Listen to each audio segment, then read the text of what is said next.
نحمده ونصلي على رسوله الكريم اما بعد فاعوذ بالله من الشيطان الرجيم بسم الله الرحمن الرحيم افلا يتدبرون القرآن ولو كان من عند غير الله لوجدوا فيه اختلافا كثيرا۔ قرآن کریم نے فرمایا کہ کیا وہ قرآن کے اندر غور و فکر نہیں کرتے؟ اگر وہ قرآن کے اندر غور و فکر کرتے تو ان کو بات سمجھ میں آ جاتی۔ اگر یہ اللہ کے سوا کسی اور کی طرف سے ہوتا تو وہ قرآن کریم کے اندر بہت بڑا اختلاف پاتے، حالانکہ ایسی کوئی بات نہیں ہے، قرآن کریم کے اندر کوئی تضاد اور کوئی اختلاف واقع نہیں ہو رہا۔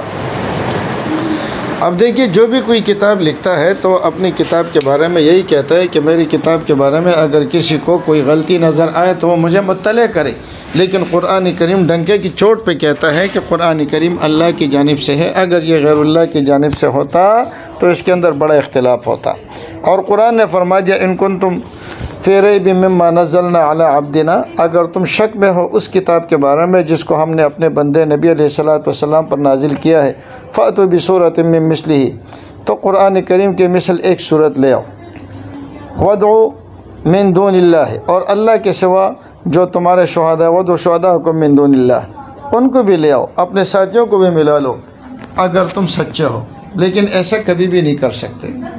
اسی طرح اللہ تعالیٰ نے فرمایا کہ قُلْ لَا إِنِ اجْتَمَعَتِ الْإِنسُ وَالْجِنُّ عَلَىٰ أَن يَأْتُوا بِمِثْلِ هَٰذَا الْقُرْآنِ لَا يَأْتُونَ بِمِثْلِهِ وَلَوْ كَانَ بَعْضُهُمْ لِبَعْضٍ ظَهِيرًا، اگرچہ بعض کے لیے مددگار بھی بن جائے تو بھی وہ اس قسم کی آیت کوئی پیش نہیں کر سکتے۔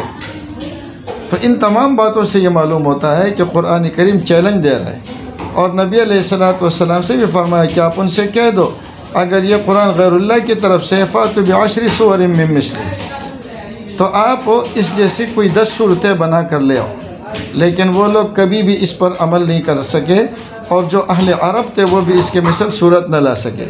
کیوں نہ لا سکے؟ وہ کلام معجز ہے، اور اس کا ذکر ہم نے پہلے کر دیا ہے کہ کیا اللہ رب العزت کے کلام معجز ہے، اس کے بارے میں کوئی کسی قسم کی صورت نہیں لا سکتا۔ سچ والے کو جو جواب ہم نے دیا اس کی تیسری یا چوتھی قسمیں، اس کو ہم نے تفصیل سے بیان کر لیا ہے۔ تو معلوم ہوا کہ قرآن کریم کے اندر کسی قسم کا تضاد اور کسی قسم کا تعارض نہیں ہے۔ اور پھر قرآن نے جو لفظ استعمال کیا وہ افلا یتدبرون القرآن ہے، قرآن کے اندر تدبر کرے، غور کرے۔ یہ ایسا معجزہ ہے جو قیامت تک رہنے والے نبی علیہ الصلوۃ والسلام کو اور آپ کی امت کے ساتھ پاس ہے، اور آج تک ہم اس کے ذریعے ملحدین اور کفار کو چیلنج دیتے ہیں کہ اگر اب بھی تم میں دم ہے تو اس کے مقابلے میں کوئی صورت لے آؤ۔ اچھا، اب یہ قرآن کے متعلق یہ اشکال کرتے ہیں کہ قرآن کریم جو ہے اس میں تعارض ہے، تو پہلے تو ہم تعارض کے بحث کو سمجھ لیں۔ تعارض کسے کہتے ہیں؟ نور الانوار میں آپ لوگوں نے یہ بات تفصیل کے ساتھ اصول فقہ کی کتابوں میں پڑھی ہے، میں نور الانوار سے بتا رہا ہوں۔ فرمایا فرقن المعارضۃ تقابل الحجتین علی السواء، دونوں حجت، دونوں نصوص، دونوں آیتیں یا دونوں حدیثیں ایک دوسرے کے متقابل ہوں، مقابل ہوں، اور ان دونوں برابری کے ساتھ ایک دوسرے کے مقابل ہوں۔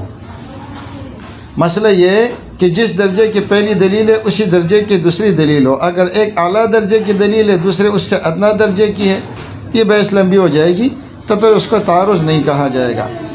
اور اسی طرح پھر آگے انہوں نے فرمایا کہ وشرط و اتحاد المحل، دونوں کا محل ایک ہو جس میں تعارض آ رہا ہے، اور دونوں کا وقت بھی ایک ہو، اور حکم دونوں کا متضاد ہو۔ تو اس کے اندر ضروری ہے کہ ایک تو ان دونوں کا محل ایک ہو، دوسرا دونوں کا وقت ایک ہو، اور تیسری بات یہ ہے کہ وقت اور محل کے ایک ہونے کے ساتھ ساتھ دونوں کے اندر حکم کا تضاد بھی ہو۔ یہ بات ذرا اور مزید واضح ہو جائے گی آپ کو منطق کی کتابوں سے۔ منطق میں تناقض کا جہاں ہم ذکر کرتے ہیں تو تناقض کا مطلب کیا ہے کہ دو قضیوں کا ایک دوسرے کے مقابل آنا، اور ان میں اختلاف و ایجاب و سلب کے اعتبار سے۔ ایجاب و سلب کا مطلب یہ ہے کہ ایک قضیے میں یعنی ایک جملے میں ایک بات اس چیز کے لیے ثابت ہو رہی ہے، اور دوسرے جملے میں اسی چیز سے اس بات کی نفی ہو رہی ہے۔ مثال کے طور پر آپ کہتے ہیں زید میرا بھائی ہے، زید میرا بھائی نہیں ہے، تو پہلے والے جملے میں آپ زید کے لیے بھائی ہونے کو ثابت کر رہے ہیں، دوسرے والے جملے میں آپ زید سے بھائی ہونے کی نفی کر رہے ہیں۔ پھر اس کے لیے تناقض کے تحقق کے لیے ان لوگوں نے یہ شرط لگائی ہے در تناقض حشت وحدت شرط دا، وحدت موضوع و محمول و مکا، وحدت شرط و اضافت جز و کل، قوت و فعلست و در آخر زمان۔ ایک اس کو وحدت ثمانیہ کہا جاتا ہے، یعنی ایک تو یہ کہ جس جملے کے اندر دو جز ہوتے ہیں، پہلے والے جز کو موضوع کہتے ہیں، دوسرے والے کو محمول کہتے ہیں۔ جیسے آپ کہتے ہیں زید کھڑا ہے، تو زید موضوع ہے اور کھڑا ہے یہ محمول ہے۔ تو پہلی بات یہ ہے کہ دونوں کا موضوع ایک ہو۔ آپ کہتے ہیں زید کھڑا ہے، زید کھڑا نہیں ہے، تو اب اس کے اندر تناقض ہے، تعارض ہے، تضاد ہے۔ لیکن اگر آپ کہتے ہیں زید کھڑا ہے اور عمر کھڑا نہیں ہے، تو اب تضاد نہیں ہے، اس لیے کہ ان دونوں کے اندر موضوع الگ ہو گیا، ایک میں زید ہے اور دوسرے میں عمر ہے۔ اسی طرح محمول دونوں کے ایک ہو، آپ کہتے ہیں زید کھڑا ہے اور زید کھڑا نہیں ہے، لیکن اگر آپ کہتے ہیں زید کھڑا ہے مگر زید بیٹھا نہیں ہے، تو اب اس کے اندر تعارض نہیں ہے۔ مکان دونوں کا ایک ہو، جیسے زید مسجد میں کھڑا ہے اور زید مسجد میں کھڑا نہیں ہے، تو اب تناقض ہے، لیکن زید مسجد میں کھڑا ہے اس وقت اور زید گھر میں کھڑا نہیں ہے اس وقت، تو اب اس کے اندر تناقض نہیں ہے۔ زمانے کا اختلاف ہو، جیسے کہ زید رات کو سوتا ہے اور زید رات کو نہیں سوتا، تو اب تناقض ہے، لیکن زید رات کو سوتا ہے، زید دن کو نہیں سوتا، تو اب تناقض نہیں ہے، اس لیے کہ دونوں کا وقت الگ الگ ہے۔ دونوں میں شرط بھی ایک ہو، جیسے آپ کہتے ہیں زید جب کھاتا ہے تو اس کے جبڑے حرکت کرتے ہیں اور جب نہیں کھاتا تو اس کے جبڑے حرکت نہیں کرتے، تو اس کے اندر کوئی تعارض نہیں ہے۔ یا زید جب لکھتا ہے تو اس کے ہاتھ حرکت متحرک ہوتے ہیں، لیکن زید جب نہیں لکھتا تو اس کے ہاتھوں میں حرکت نہیں ہوتی۔ اضافت یعنی ایک شے کی نسبت دوسری چیز کی طرف کرنا، جیسے آپ کہتے ہیں کہ زید عمر کا بھائی ہے اور زید عمر کا بھائی نہیں ہے، تو اب عمر کی نسبت زید عمر کا بھائی ہے، تو اب زید کی نسبت آپ نے عمر کی طرف کر لی ہے۔ لیکن اگر آپ کہتے ہیں کہ زید بکر کا بھائی نہیں ہے اور زید عمر کا بھائی ہے، تو اب اس کے اندر کوئی تناقض نہیں ہے۔ جز اور کل میں، جیسے مثال کے طور پر آپ کہتے ہیں زید کالا ہے اور زید کالا نہیں ہے، تو اگر آپ زید کالا ہے سے کل مراد لیتے ہیں اور زید کالا نہیں ہے سے بھی وہی کل مراد لیتے ہیں، تو اب تناقض ہے۔ لیکن اگر آپ کہتے ہیں زید کالا ہے اور زید کالا نہیں ہے سے صرف اس کے دانت مراد لے لیتے ہیں، تو اب تناقض نہیں ہوگا، اس لیے کہ ایک میں آپ نے کل مراد لیا ہے، دوسرے میں آپ نے جز مراد لیا ہے۔ قوت و فعل کا مطلب یہ ہے کہ مثال کے طور پر آپ کہتے ہیں کہ زید بالقوہ، اور زید قوت اور فعل، آپ کہتے ہیں زید ہنسنے والا ہے اور زید ہنسنے والا نہیں ہے، تو اس کا مطلب یہ ہے کہ زید ہنسنے والا ہے، یعنی زید میں ہنسنے کی صلاحیت ہے، اور زید ہنسنے والا نہیں ہے، اس کا مطلب یہ ہے کہ زید ابھی نہیں ہنس رہا۔ تو اب دیکھیے ان میں کسی قسم کا تناقض اور تعارض نہیں ہوگا۔ جب ہم ان تعارض کی باتوں کو سامنے رکھیں گے تو انشاءاللہ کبھی قرآن کریم پر یا احادیث پر جو اعتراضات ہوں گے وہ کبھی بھی نہیں ہوں گے۔ اب قرآن کریم کے اوپر جو اعتراضات کیے ہیں وہ تو 100 سے بھی اوپر ہے، ابھی اس وقت 100 اعتراضات کی فہرست میرے سامنے ہے، لیکن وہ ان میں سے کچھ ہم نے گزشتہ کلپوں میں آپ کے سامنے ذکر بھی کیے ہیں، اور باقی زیادہ تر اعتراضات ایسے ہیں کہ ایک بچہ بھی سمجھتا ہے کہ اس میں کوئی تعارض والی بات نہیں ہے، لیکن وہ ان چیزوں کو تعارض میں پیش کرتے ہیں۔ بہرحال چند مثالیں جو مفتی یاسر ندیم صاحب نے دی تھی، میں وہی مثالیں آپ کے سامنے رکھتا ہوں۔ وہ کہتے دیکھو اللہ تعالیٰ نے انسان کے بارے میں فرمایا اولا یذکر الانسان انا خلقناہ من قبل ولم یک شیئا، ہم نے انسان کو پیدا کیا اس سے پہلے اور انسان کچھ بھی نہیں تھا۔ تو اس سے معلوم ہوتا ہے کہ انسان اس وقت کچھ بھی نہیں تھا، اور کچھ بھی نہیں تھا ہے سے انسان بنا ہے۔ اور دوسری آیت میں تو اس سے معلوم ہوا کہ انسان پہلے کچھ بھی نہیں تھا اور بعد میں اللہ نے انسان کو بنایا۔ دوسری جگہ اللہ تعالیٰ فرماتے ہیں کہ ہم نے انسان کو پیدا کیا من علق سے، خون کے لوتڑے سے۔ تیسری جگہ فرماتا ہے من صلصال من حمأ مسنون، مٹی کے گارے سے۔ تیسری جگہ فرماتے ہیں من نطفے سے پیدا کیا۔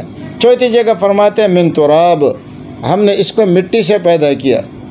ان مثل عیسیٰ عند اللہ کمثل آدم خلقہ من تراب۔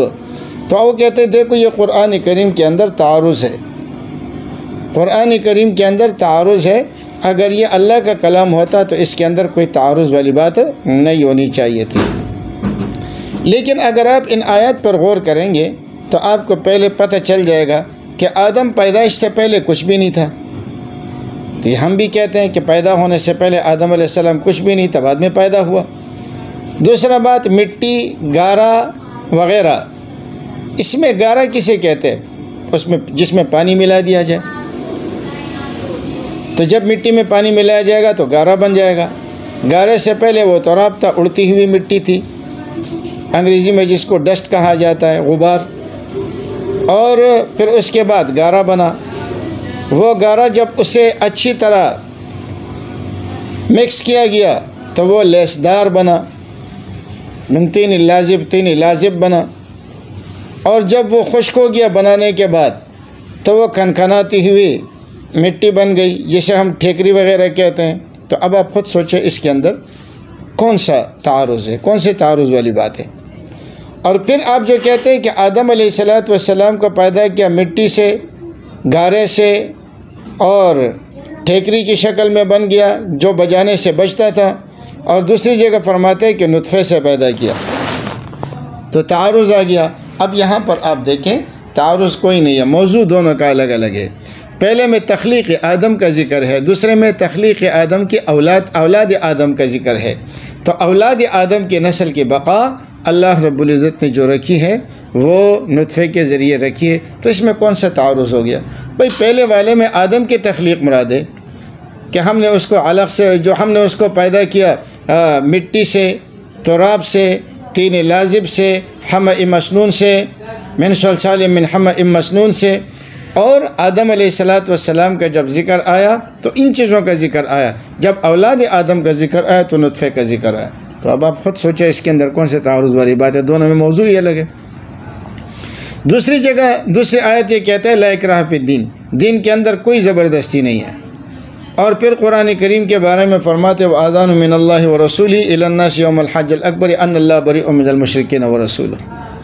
اللہ مشرکین سے براءت کا اعلان کرتے ہیں اور فرماتے جب حرمت والے مہینے ختم ہو جائے تو ان لوگوں کو قتل کرو۔ تو دیکھو ایک جگہ کہتے ہیں دین میں کوئی جبر نہیں ہے، دوسری جگہ کہتے ہیں کہ ان کو قتل کرو، تو اس کے اندر تعارض آ گیا۔ تو ہم جب پہلی آیت کو دیکھتے ہیں تو اس کا مطلب یہ ہے کہ اگر کوئی کافر ہے تو اس کو اسلام قبول کرنے کے اندر کوئی اکراہ اور کوئی جبر اور کوئی زبردستی نہیں ہے۔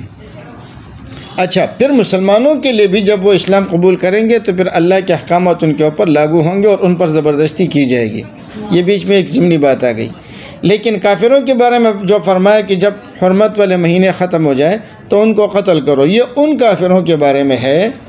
اول تو ان کو کہا کہ فَإِن تُمْ فَهُوَ خَيْرٌ لَكُمْ، اگر تم توبہ کرو اور توبہ کر کے مکہ مکرمہ میں رہو تو یہ تمہارے لیے بہتر ہے، لیکن اگر تم بدمعاشی کرو گے تو جان لو کہ فَاعْلَمُوا أَنَّكُمْ غَيْرُ مُعْجِزِ اللَّهِ، تم اللہ کو عاجز نہیں کر سکتے۔ تو اب دیکھو پہلا والا ایک عام ضابطہ تھا کہ اسلام قبول کرنے میں کوئی زبردستی نہیں ہے، دوسرے میں جو فرمایا کہ اللہ ان سے بری ہے اور ان کو قتل کرو، یہ ایک خاص واقعے کے متعلق ہے، ایک ایمرجنسی حکم ہے، اور یہ اس صورت میں ہے کہ ان لوگوں نے جو مشرکین تھے نبی علیہ السلام کے ساتھ معاہدات کیے تھے اور معاہدات کو توڑا۔ ان آیت کے تفسیر میں اگر آپ پڑھیں گے تو اس کے اندر کئی شقیں ہیں۔ کچھ مشرکین وہ تھے جن سے کسی قسم کا معاہدہ نہیں تھا، کچھ وہ تھے جن کے ساتھ ایک وقت معین تک معاہدہ تھا اور انہوں نے اپنے معاہدے کو پورا کیا، کچھ وہ تھے جن کے ساتھ معاہدہ تھا انہوں نے اپنے معاہدے کو توڑا، کچھ تھے جن کے ساتھ غیر معین وقت تک معاہدہ تھا۔ ان آیات میں ان سب کی الگ الگ تفصیل آئی ہے، لیکن بنیادی طور پر جو ان کو قتل کا حکم دیا ہے وہ معاہدے کو توڑنے کی وجہ سے ہے۔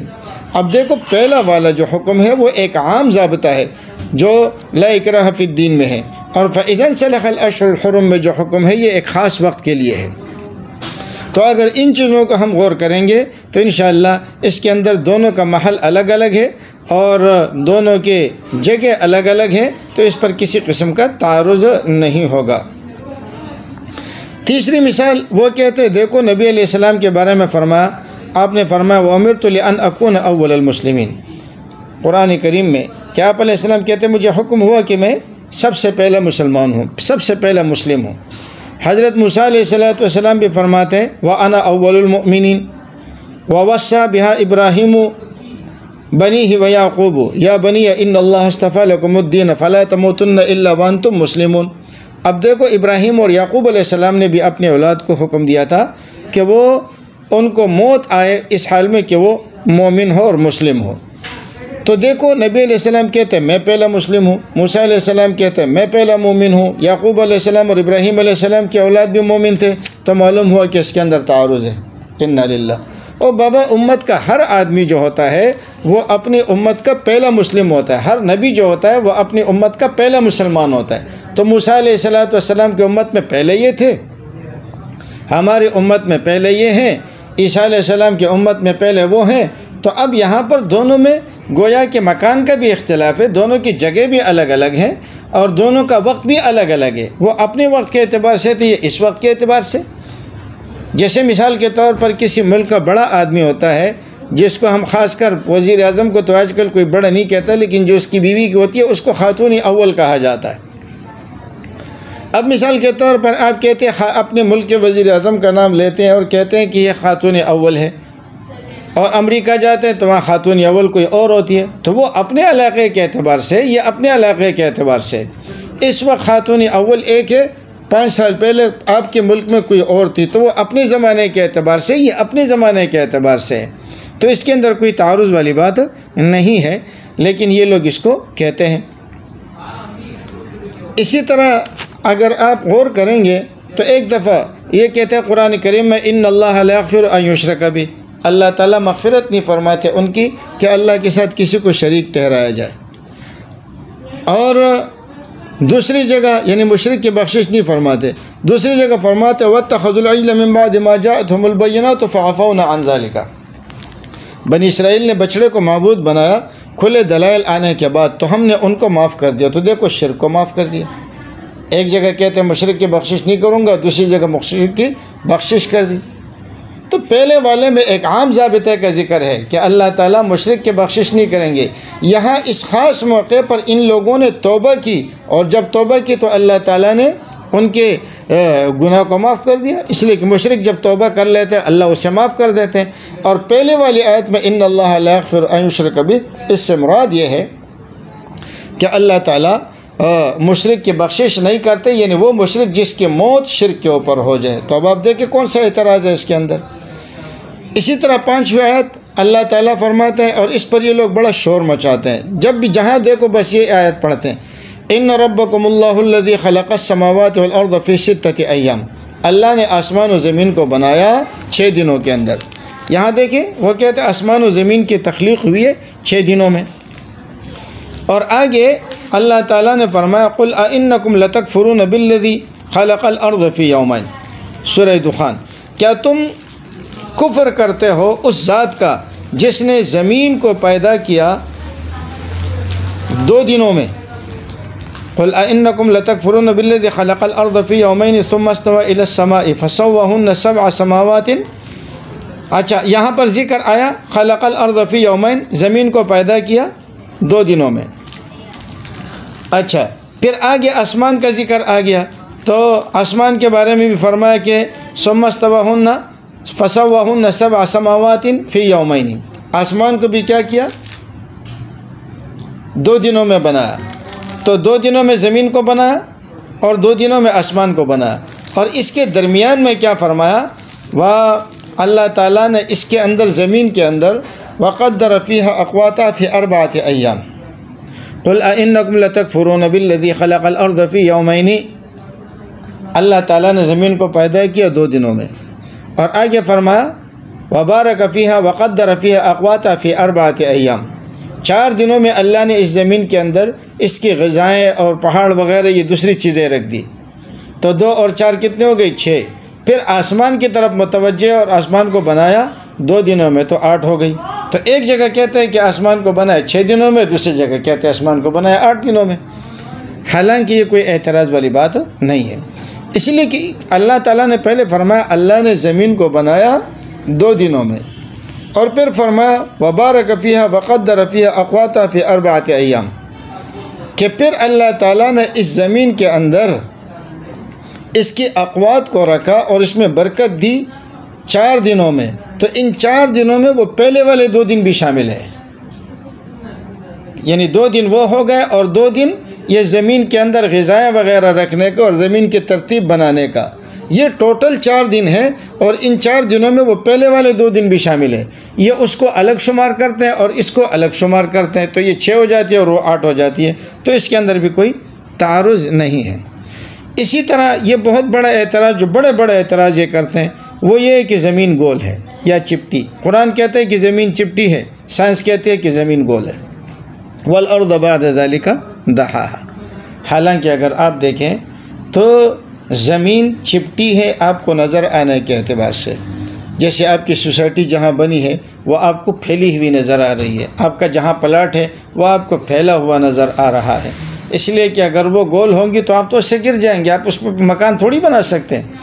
آپ کے نظر آنے کے اعتبار سے آپ کی جو محدود نظر ہے یا محدود جگہ ہے وہ آپ کو پھیلی ہوئی نظر آ رہی ہے، لیکن حقیقت کے اندر زمین گول ہے مگر اتنی بڑی ہے کہ دیکھنے والے کو پھیلی ہوئی نظر آ رہی ہے، تو اس کے اندر کوئی اعتراض والی بات نہیں ہے۔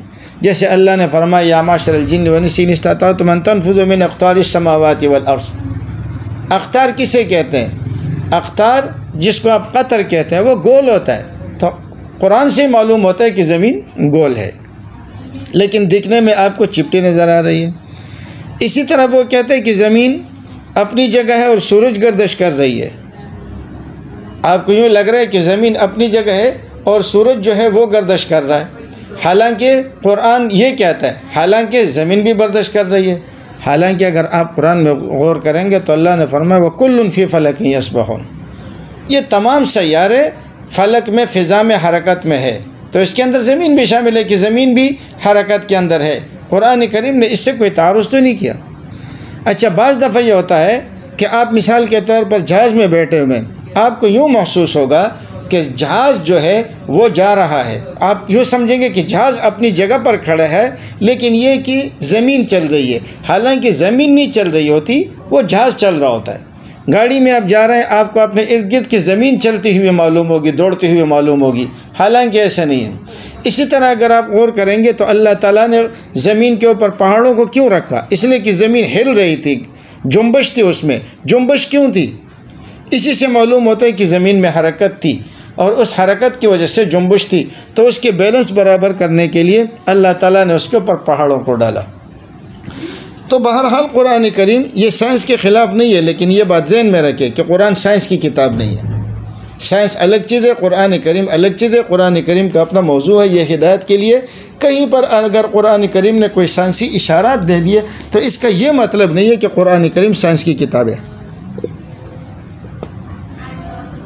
اسی طرح بہت ساری جگہ ہیں جہاں پر یہ اعتراض کر رہے ہیں۔ دیکھو، ایک جگہ تو فرماتا ہے کہ جو عورتیں بے حیائی کا ارتکاب کرے تو ان کو روک کے رکھو، یہاں تک کہ حتی توفاہن الموت ویجعل اللہ لہن سبیلا، ان کو گھروں کے اندر محبوس کر کے رکھو، قید کر کے رکھو۔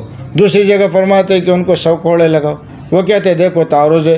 بھائی آپ دیکھیں پہلی آیت کو پڑھے، فرمایا کہ جو عورتیں بے حیائی کا ارتکاب کرے واللاتی یاتین الفاحشۃ من نسائکم فاستشہدوا علیہن اربعۃ منکم، 4 گواہ قائم کرو، فإن شہدوا، اگر 4 گواہوں نے گواہی دی، فامسکوہن فی البیوت، تو ان عورتوں کو گھروں میں بند کر کے رکھو، حتی توفاہن الموت، یہاں تک کہ انہیں موت آ جائے یا اللہ تعالیٰ ان کے لیے کوئی سبیل بنا دے۔ اور اس سبیل کا اشارہ دوسری جگہ ہوا کہ حکم دیا کہ الزانیۃ والزانی فاجلدوا کل واحد منہما 100 جلدہ۔ تو اب دیکھیں پہلے والے میں وعدہ کیا تھا کہ اللہ ان کے لیے کوئی حکم نازل کریں گے، دوسری جگہ وہ حکم نازل ہو گیا، تو اس میں کون سی تعارض والی بات ہے؟ اور بعض جگہ تو یہ ایسے تعارضات پیش کرتے ہیں کہ ان کے جواب دینے کی ضرورت ہی نہیں ہے۔ لیکن اللہ نے فرمایا فلا يتدبرون القرآن، کیا یہ قرآن کے اندر تدبر نہیں کرتے؟ اب دیکھیں، ایک ہوتی ہے تنقیدی نگاہ، تنقیدی نگاہ سے آپ جس چیز کو بھی دیکھیں گے تو آپ کو اعتراض نظر آئے گا۔ ایک ہوتی ہے مثبت سوچ، ایک ہوتی ہے منفی سوچ۔ تو ملحدین ہمیشہ منفی طریقے سے سوچتے ہیں، اس لیے ان کو قرآن کریم کے اندر اعتراضات اور شبہات نظر آ جاتے ہیں۔ اس وقت بھی میرے سامنے کوئی 100 سے اوپر اعتراضات ہیں قرآن کریم میں نعوذ باللہ تضادات کے، لیکن زیادہ تر جو اشکالات پیش کرتے ہیں وہ یہی ہے، اور ہم نے ان وحدات ثمانیہ کو دیکھنا ہے۔ اگر یہ وحدات ثمانیہ ہماری سمجھ میں آ جائیں گی تو انشاءاللہ قرآن کریم پر کوئی اعتراض نہیں ہوگا۔ وما علینا الا البلاغ۔